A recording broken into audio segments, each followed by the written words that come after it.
Halo teman-teman semua. Kali ini saya akan berbagi mengenai akuntansi. Akuntansi ini dari sisi persediaan. Apa sih persediaan itu? Persediaan itu berupa barang-barang, bisa barang jadi, barang setengah jadi, atau bahan baku yang dimiliki oleh perusahaan untuk dipergunakan dalam rangka jual belinya. Jadi ketika perusahaan kosmetik misalnya membuat produk kosmetik, maka itu jadi barang jadinya, barang jadi, kemudian ada bahan setengah jadi, dan pastinya ada bahan bakunya. Nah, jika kita bicara tentang UKM, UKM ini sekarang ada beberapa yang membutuhkan laporan audit ya, membutuhkan laporan audit. Kemudian si perusahaan ini apakah sudah siap, UKM ini apakah sudah siap untuk diaudit oleh akuntan publik. Nah, jika belum jeleknya, jika belum siap, maka laporan yang dikeluarkan oleh akuntan publik bisa jadi disclaimer karena pembukuannya berantakan. Nah, gimana sih supaya laporan keuangan perusahaan ini menjadi rapi? Nah, ini salah satunya adalah dari sisi persediaan yang akan ya saya akan sharing sedikit yang santai-santai lah gitu ya, mengenai persediaan khususnya. Apa sih sebenarnya yang diminta oleh auditor? Apa sih yang dipersiapkan, yang harus dipersiapkan oleh perusahaan? Oke. Kita share. Aku akan share screen. Seperti biasa, share screen ini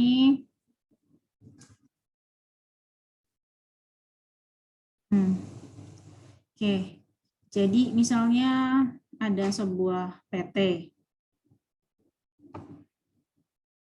Kalau ada sebuah PT, paling gampang itu perusahaan perdagangan ya.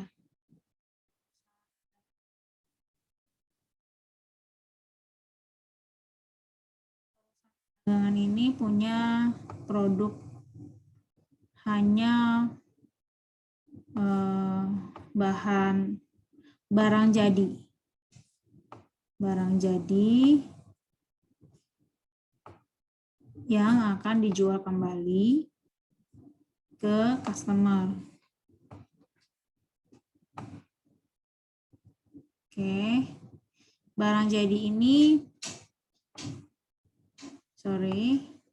barang jadi ini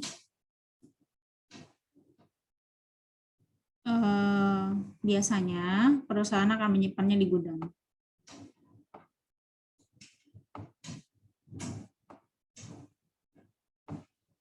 Oke, menyimpan di gudang. Nah, untuk memasukkan barang masuk barang masuk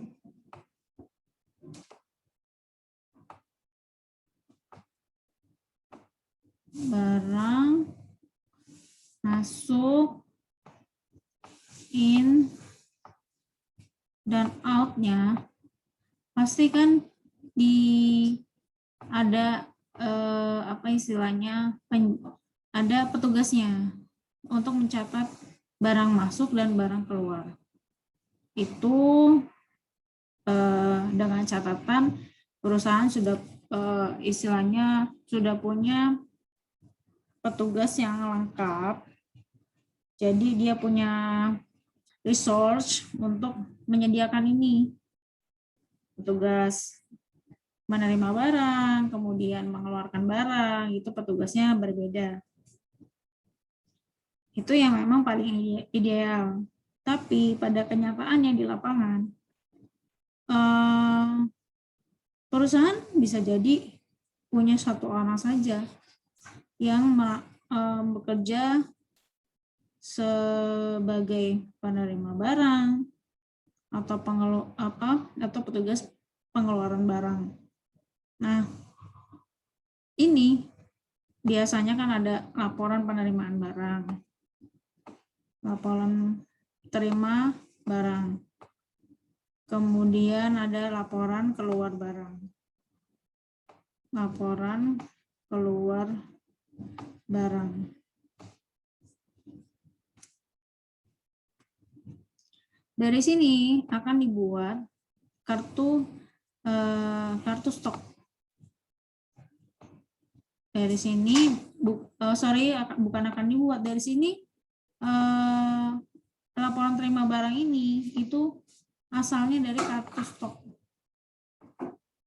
stok. Kartu stok ini tiap hari diupdate. Ini juga kartu stok.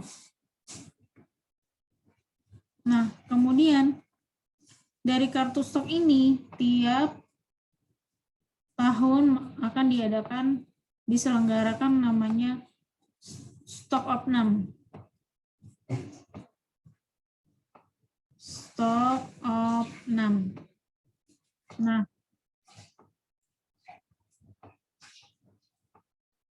ini yang jarang sekali dilakukan oleh sebuah perusahaan. Nih, prosedur ini yang jarang sekali dibuat oleh perusahaan. Oke. Kenapa? Biasanya karena resource-nya yang tidak ada. Nah, auditor itu membutuhkan ini, laporan stok opnam.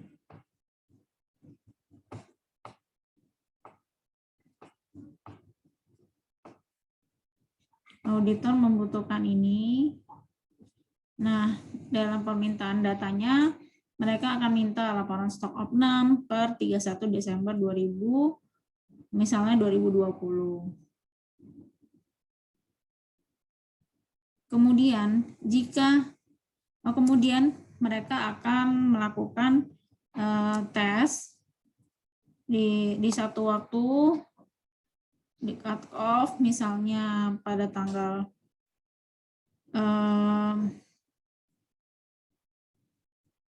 misalnya pada tanggal 15 Januari atau 15 Februari nih ya.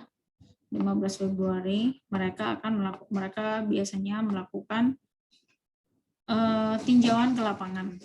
Tinjauan ke lapangan, kemudian di hasil stok opnam ini kan pasti ada barang A, B, C, D. Kemudian mereka akan ngecek produk A ini ada misalnya 12 lusin. Ada 12 lusin. Nah, dicek.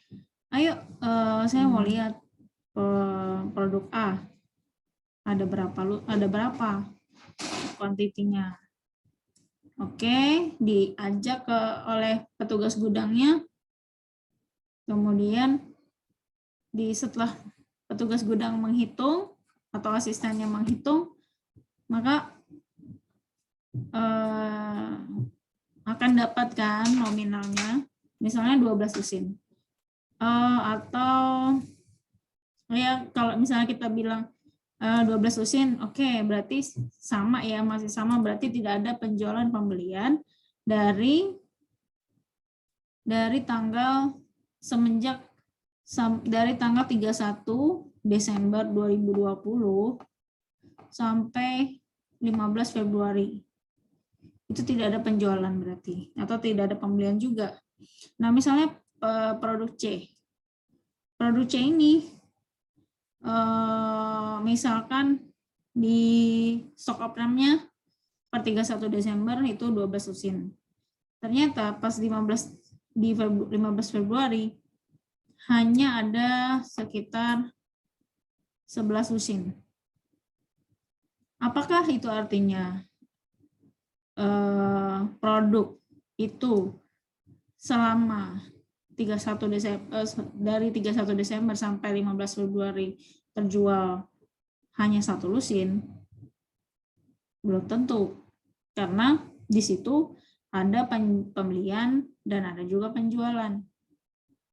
Bisa jadi di sini ada 12, jadi di sini ada contoh ya, di sini ada 12 lusin. Di sini ada 12 lusin. Kemudian belinya 3 lusin. Ada pembelian 3 lusin. Terus ada penjualan 4 lusin. Nah, berarti di sini kan tinggal 11 lusin. Ya kan? Jadi dia belum tentu yang apa istilahnya mutasinya belum tentu langsung terjual 1 lusin, nggak begitu, tidak begitu ya. Nah, ini catatan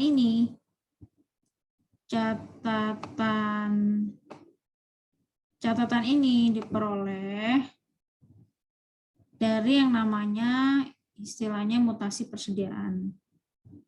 Oke, dari sini dari mutasi persediaan itu auditor tahu bagaimana pergerakan persediaan tersebut. Kemudian nilainya bagaimana. Nih, misalnya saya kasih contoh. Saya tadi sudah buat tabelnya, tabel sederhana. Nah, kalau kita masukin ke sini, oke, begini. Jadi, berapa awal 1 Januari 2020 barang tersebut nilainya berapa, atau mengikut angka 31 Desember 2019 itu saldonya berapa, kemudian ditambah pembelian selama 2020 berapa, dikurangi penjualan selama 2020 berapa, sama dengan persediaan akhirnya. Nah, ini ada perkaliannya, tidak cuma kuantitinya aja, ada harganya juga. Harganya nanti ada harga menggunakan FIFO, first in, first out, jadi yang dipakai adalah harga sesuai dengan barang tersebut, urutan barang tersebut keluar, atau average, yaitu rata-rata. Itu bahasannya kita simpan, nanti kita break supaya tidak terlalu panjang. Nah, oke. Untuk mutasi, oh ya, jadi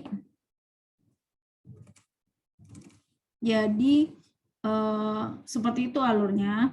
Nah, yang saya tadi bicarakan di depan, auditor itu minta stok opnam, laporan stok opnam dan laporan mutasi persediaan.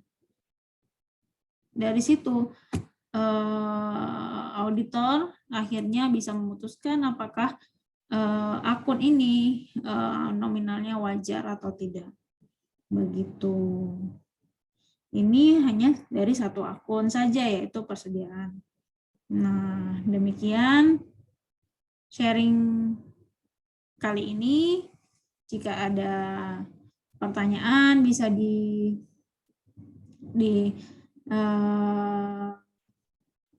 bisa dituliskan di kolom komentar atau langsung bisa WA ke nomor saya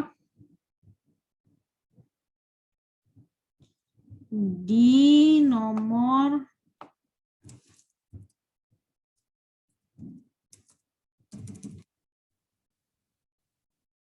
ini.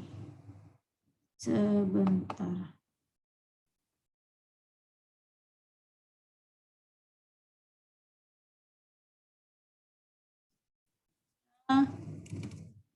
Oke, ini nomor saya.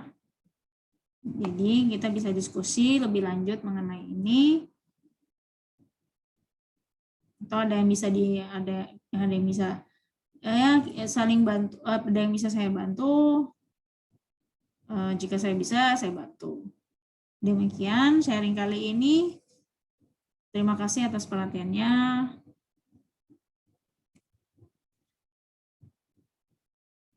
Salam.